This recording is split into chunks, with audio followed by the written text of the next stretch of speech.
ఉందండి. Right sir. Surendra Naidu గారు నమస్కారం. నమస్తే సార్. సార్ ఏంటి చాలా కీలకం, అంటే ఈడీ కూడా మొన్నటి వరకు ఇంకా దిగుతోంది, రాబోతోంది, వస్తోంది, సిట్ అధికారులతో మాట్లాడారు, ఇన్ఫర్మేషన్ తీసుకుంటున్నారు అన్నారు. కానీ ఈరోజు మాత్రం కసిరెడ్డిని ముఖ్యంగా ఆయన జైల్లో రిమాండ్లో ఉన్నారు. ఆయన దగ్గరికి వెళ్ళి ప్రస్తుతం ఎంక్వైరీ నడుస్తూ ఉంది. కొన్ని చాలా ప్రశ్నలు అయితే వాళ్ళు ప్రిపేర్ చేసుకొని వెళ్ళినట్టుగా తెలుస్తోంది. చాలా కీలక దశకు చేరింది ఇది. మహానాడులో కూడా దీనికి సంబంధించి లోకేష్ గారు కూడా మాట్లాడారు చాలా క్లియర్గా. ఏంటి సార్, ఏమనిపిస్తుంది, ఎట్లా జరుగుతుంది? పవన్ గారు, ముందుగా మీకు, అదేవిధంగా ప్యానల్లో ఉన్నటువంటి పెద్దలకి, అదేవిధంగా ఏబిఎన్ న్యూస్ చూస్తున్న ప్రేక్షకులకు అందరూ కూడా నమస్కారాలు తెలియజేసుకుంటూ, గతంలో కూడా మనం ఒకసారి మాట్లాడుకున్నాం సార్. సుబ్బారావు గారు, మీరు, నేను గతంలో ఒకసారి డిబేట్ జరిగినప్పుడు కూడా దీని మీద క్లియర్ గా ఆ రోజు పెద్దలు సుబ్బారావు గారు కూడా చెప్పారు. అంటే ఇంత అవినీతి జరిగిన తర్వాత రాష్ట్రం దాటి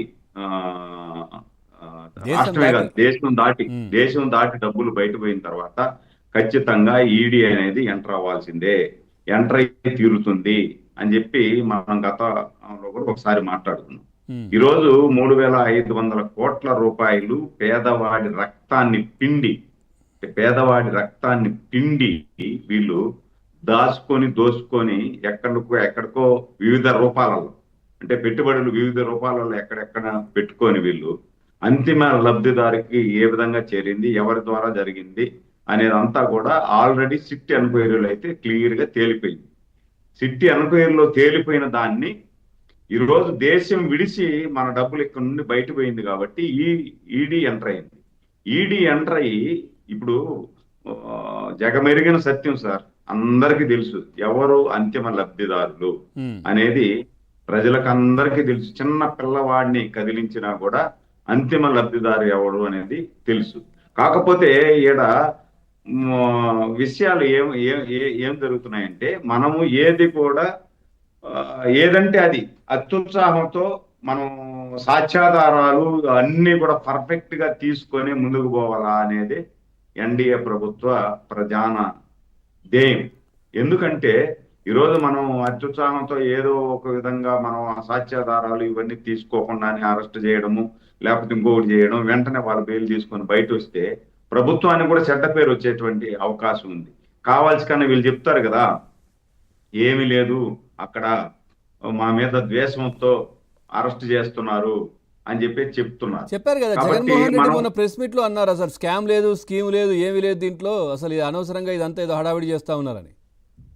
అంతే. ఇప్పుడు ఆయన ఎప్పుడు అదే చెప్తారు సార్. ఎందుకంటే ఇప్పుడు పూర్తిగా మునిగిపోతున్నాడు. మునిగిపోయేటప్పుడు కూడా మేకపోతు గాంభీర్యం అంటారు కదా, మేకపోతు గాంభీర్యాన్ని ప్రదర్శిస్తున్నాడు. ఆ వెనకాల 4-5 మంది అన్న తిరగాలి కదా. ఆ లేదనుకుంటే మనం అరెస్ట్ అయిపోతాము అని తెలిసిన తర్వాత మన వెనకాల మన 4-5 మంది కూడా తిరగరు కదా. అందుకని మేకపోతు గాంభీర్యాన్ని ప్రదర్శిస్తున్నారు. తొందరలో తేలుతాయి ఇవన్నీ కూడా. ఒకటి నాయుడు గారు, అట్లాగే ఇప్పుడు ధనుంజయ రెడ్డి కావచ్చు, కృష్ణమోహన్ రెడ్డి, ఈ ఇద్దరు అరెస్ట్ అయిన తర్వాత జగన్మోహన్ రెడ్డి 2 సార్లు ప్రెస్ మీట్ పెట్టాడు. అసలు ప్రెస్ మీట్ పెట్టడానికి ఆయన ఎంతో ఆలోచన చేయడము, లేదంటే ఎంతో సమయం తీసుకుంటారు. ఆయన వెంటనే 2 సార్లు పెట్టారు. సో లిక్కర్కి సంబంధించి కూడా మాట్లాడారు. స్టార్టింగ్లో ఏదో మాట్లాడే ప్రయత్నం చేశారు, ఆర్థికంగా ఇబ్బందులు, అప్పులు, ఆస్తులు అని. ఆ తర్వాత మెల్లిగా లిక్కర్కి సంబంధించి వచ్చారు. ఏంటి భయమేనా? ఆ ఇద్దరు అరెస్ట్ అయ్యారు కాబట్టి వాళ్ళు మెయిన్ అని అనుకుంటున్నారా ఆయన, ఏంటి సార్? ఇది ప్రధాన సూత్రధారి దీనిలో ధనంజయ రెడ్డి సార్. ఈ డబ్బులు ఇవన్నీ కసిరెడ్డి వీళ్ళందరూ కూడా సమకూర్చినారు, అన్ని చేశారు. దాంతో పాటు ఏదైతే మా జిల్లా మంత్రి గారి తనయుడు ఉన్నాడు కదా, మిథున్ రెడ్డి రాజకీయాలన్నీ అంటే ఎంపీగా గెలిచాడంతే. ఎంపీగా గెలిచి ఎక్కడా కూడా ఈ రాష్ట్రం కోసము లేకపోతే దేశం కోసం పనిచేసిన పాపాన పోలా 5 సంవత్సరాలు. ఆయన చేసిన కార్యక్రమాలన్నీ కూడా దొంగోట్లు ఏ విధంగా వేయించాలా, ఈ దొంగ డబ్బులను మన దేశాన్ని దాటి ఏ విధంగా బయటికి పంపించాలా. మీరు చూడండి, వాళ్ళ కన్స్ట్రక్షన్ దాన్ని కూడా రిజల్ట్ రాకముందే, రిజల్ట్ ఇంకా 2 రోజుల్లో రిజల్ట్ అనౌన్స్ అవుతుంది, ఎన్నికల రిజల్ట్. ఇక్కడ నుండి వీళ్ళ సామాగ్రి అంతా కూడా ఉగాండాకు పంపించేశారు. ఉగాండాకు పంపించి అక్కడ మైండింగ్ చేసుకుంటున్నారు వీళ్ళందరూ. వీళ్ళ అనుచరులు కూడా అందరూ కూడా ఉగాండాకి వెళ్ళిపోయారు. తెలిసిపోయింది మేము రామింకా అని. తెలిసిపోయా. మనం ఆ రోజు మన ఛానల్ కూడా చెప్పింది సార్. ఇక్కడ నుండి అన్ని తీసుకెళ్తున్నారు అంటే దానికి ఏదో కొత్త భాష్యం చెప్పారు వాళ్ళు. మేమేమి ఈ నుండి ప్రొక్లైనర్లు, జేసీబీలు నుండి తీసుకోకపోతే ఆడ పనికి రావా, ఆడ ఉండవా, అది ఇది అని చెప్పి. టోటల్ సామాగ్రి అంతా కూడా ఏడుంటే తుప్పు పట్టిపోతుందని చెప్పి